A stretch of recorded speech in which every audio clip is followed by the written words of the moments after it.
would be devastating, not just to our communities, while we certainly would be hit the hardest, all of Lake County and across the state.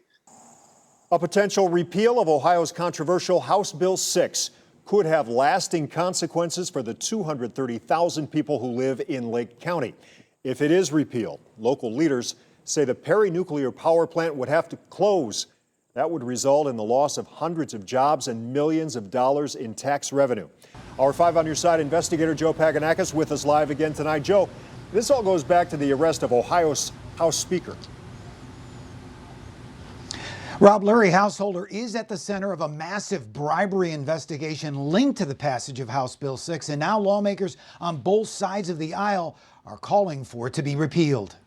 We're really reliant on the revenue stream, the tax revenue that comes from that plant. Perry School Superintendent Dr. Jack Thompson says his district would lose 35 to 40% of its operating revenue and face massive cuts if the Perry plant was shuttered. 700 wonderful families that work there, that are raising their children in the area, would be forced to move and leave. Thompson says Perry schools would be forced to make up millions in lost revenue and would have to turn to Perry businesses to make up the difference, causing even more lost jobs. The area businesses that would have to all of a sudden see their tax increase up to maybe 50-60% simply couldn't operate either.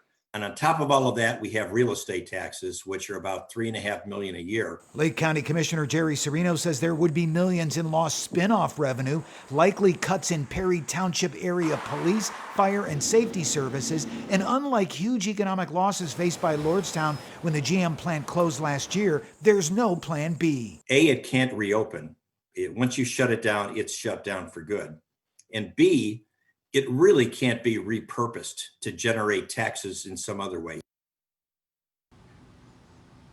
And Rob, Commissioner Serino says Ottawa County faces the same economic fate if House Bill 6 energy credits for the Davis-Besse nuclear plant are also rolled back. Joe, again, there's a lot here. Are state lawmakers in these communities aware of these potential economic shockwaves?